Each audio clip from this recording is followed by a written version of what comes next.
Bonjour, alors dans cette vidéo on va pouvoir voir comment poser donc des sabots pour solives, mais aussi les solives avec tout ce qui va être entretoise, etc.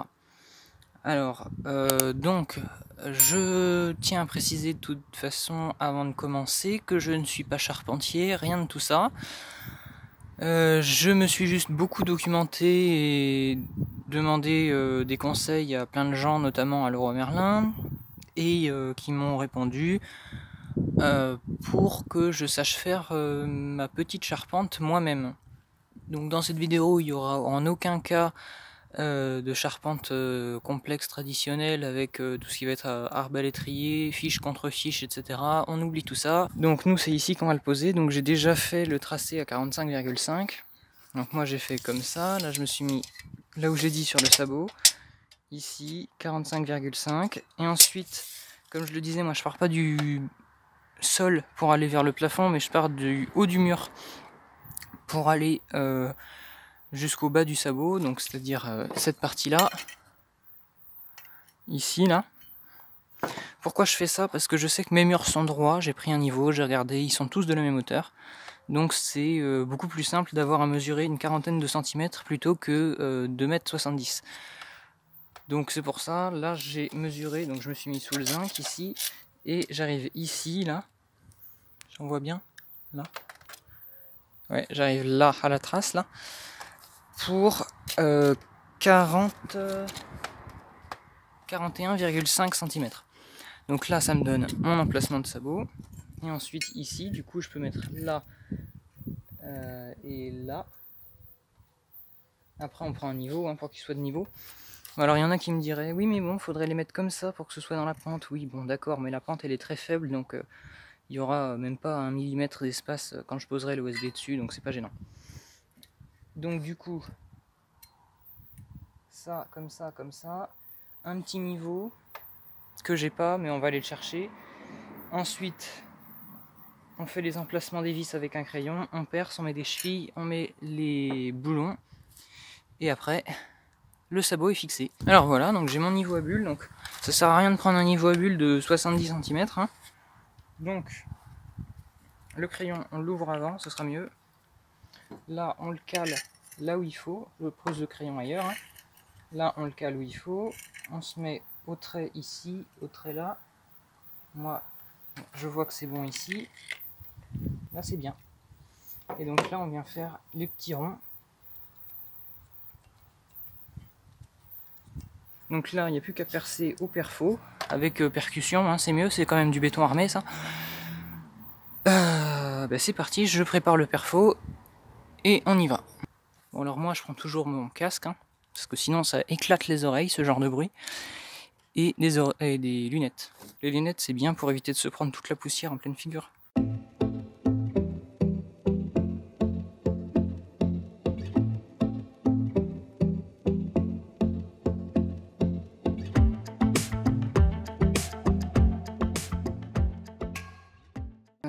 Ah oui, aussi, moi j'ai pas voulu acheter de cheville, donc j'en ai trouvé des très similaires quand même. Même diamètre, même longueur, à quelque chose près. Merde. Et du coup, vu qu'elles sont un peu différentes, moi je les alterne. C'est-à-dire je mets les deux mêmes en diagonale et les deux mêmes en diagonale. Bon, normalement, toi tu auras 4 fois les mêmes, mais moi, vu que j'ai voulu un peu vider mes stocks, j'en avais assez. Il doit m'en rester 5-6 au total. Et donc du coup, comme ça, vu que c'est quasiment la même chose, j'aurai la même résistance, pas de problème. Mais au moins, vu que c'est croisé, il n'y a pas de raison que, par exemple, ce style-là de cheville lâche et que celle-ci tienne et que du coup ça se soit que en bas ou qu'en haut. C'est croisé, il n'y a pas de problème.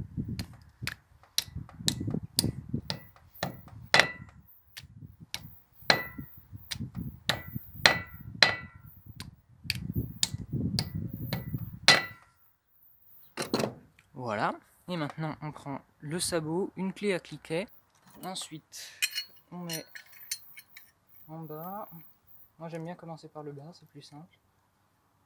Je les pose là, comme ça je les fais pas tomber dans le garage. Voilà, je les enfonce un petit peu à la main. Après, dès que je peux plus, je lâche. Un autre ici. et un autre là. Voilà. Et ensuite, pli à cliquet. Et on tourne.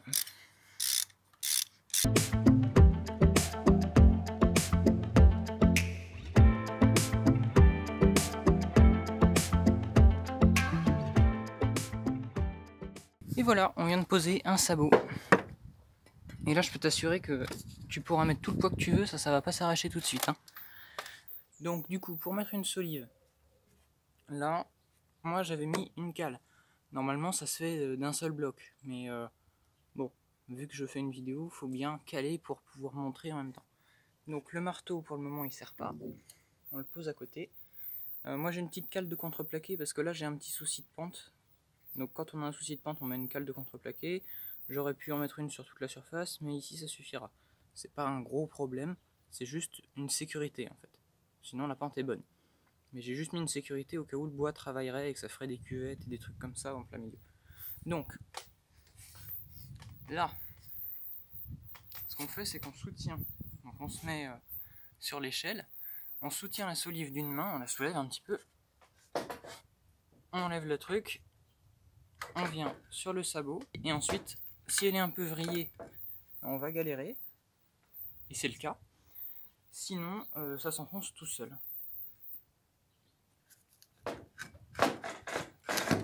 Et voilà. Et là, on vient de mettre une solive en place. Donc on peut toujours faire ça. Hein. C'est pas utile. Ensuite, ce qu'on fait, c'est qu'on vient mettre un clou sur le côté pour pas que ça se soulève, pour pas que ça bouge de trop. Bon, c'est pas obligatoire. Hein. Bon, après, ça sert à rien de faire les 1, 2, 3, 4, 5, 6 trous qu'il y a. C'est inutile. Hein. C'est du gaspillage de clous. Un seul au centre d'un côté, ça suffit. Alors voilà, donc moi j'ai choisi des clous avec une tête de 50 mm. Et donc moi je choisis le trou numéro 4. En partant du haut. J'aurais pu choisir celui-là. D'ailleurs je vais choisir celui-là. Voilà.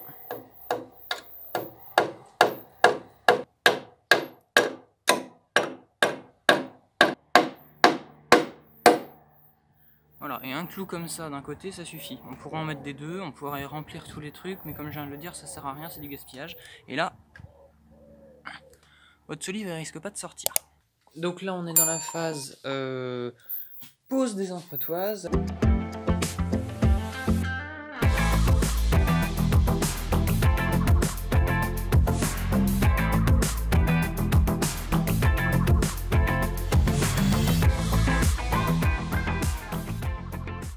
On prend les clous qu'on avait prévus.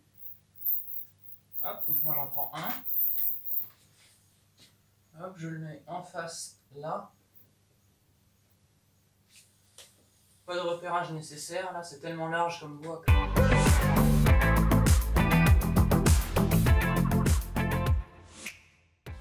Et voilà. Et ensuite on met le deuxième et après on passe de l'autre côté.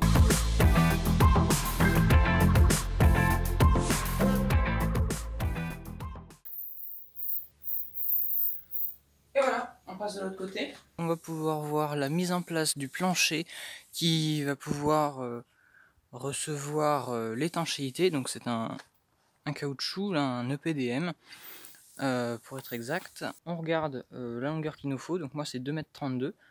Donc les plaques font 2,50 m. Donc on coupe à 232 et c'est parti.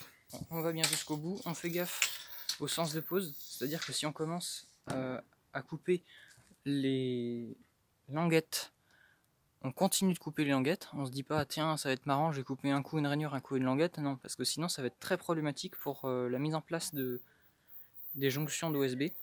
Vous allez vous retrouver avec languette contre languette ou alors languette contre découpe et du coup ça pourra plus s'enclencher. 2,32 m, c'est ici. On fait pareil de l'autre côté.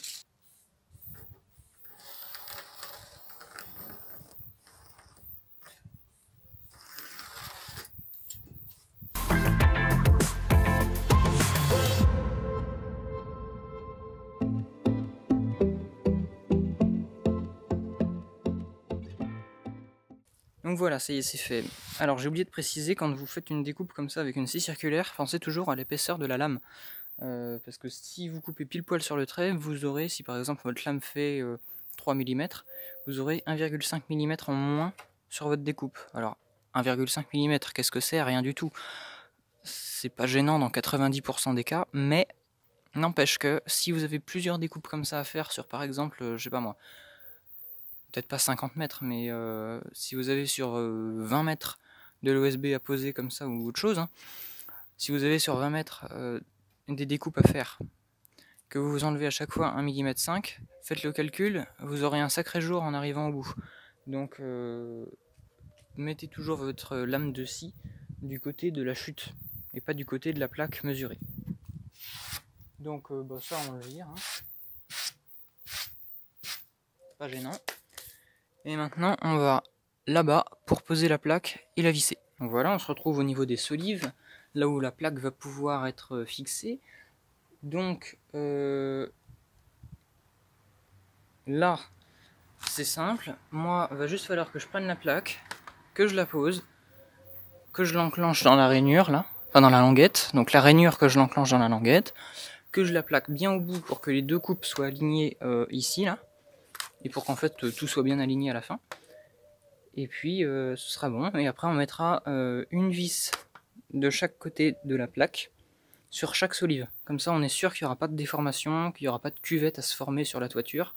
Ça c'est obligatoire de mettre un paquet de vis pour éviter que ça bouge quoi. Parce que ce serait quand même bête de se dire bon je vais économiser un seau de vis, puis qu'au final on se retrouve avec des cuvettes et des fuites.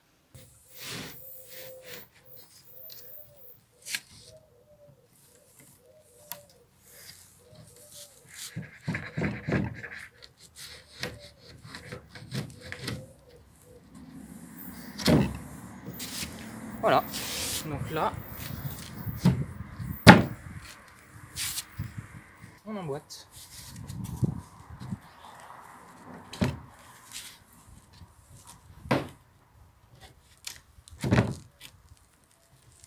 Et après, avec un marteau pas trop fin pour pas éclater le bois, on vient taper au bout de la plaque pour finir de l'enfoncer.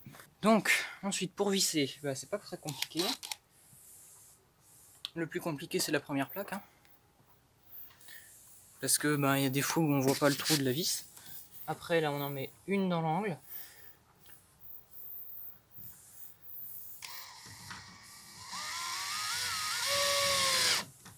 C'est mieux en vitesse 1, moi j'aime mieux me mettre en vitesse 1 pour mettre des vis.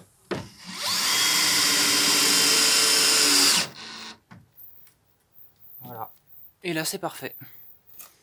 On fait comme ça pour la deuxième. Alors moi je les mets souvent en diagonale pour bien maintenir la plaque, et après les autres vis viennent faire leur boulot qui se verra plutôt d'ici quelques années. Là on peut en mettre une, pas trop loin.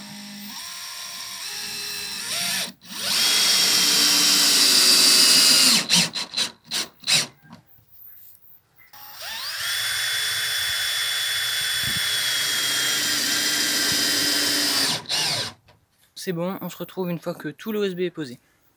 Alors voilà, ça y est, c'est la fin de la vidéo. Donc on a pu voir dans la première partie la pose d'une solive, d'un sabot avec une solive, puis une seconde partie, une entretoise, et la dernière partie avec de l'OSB. Donc ça c'était vraiment construction de la charpente ainsi que du plancher. Donc là la photo qui est affichée depuis quelques temps, c'est donc la toiture avec juste l'OSB. Donc la semaine prochaine il y aura une vidéo qui sera consacrée à la fabrication d'un rangement de bois dans le garage à partir de solives de l'ancienne charpente. Et la semaine d'encore après, donc dans 2 semaines, il y aura donc la vidéo que j'appelle fin de chantier, où on fait le tour de ce qui a été fait dans ce garage, qu'est-ce qui a été enlevé, qu'est-ce qui a été mis. Et comme d'habitude dans les vidéos fin de chantier, hein, donc comme celle du grenier, il y aura une petite vidéo assez brève d'1 minute, 1 minute 30 à la fin de cette vidéo, où je fais une sorte d'avant-après du chantier, donc quand je suis arrivé et une fois que j'avais terminé. Donc voilà, c'est tout pour cette vidéo, merci et à bientôt pour une prochaine vidéo.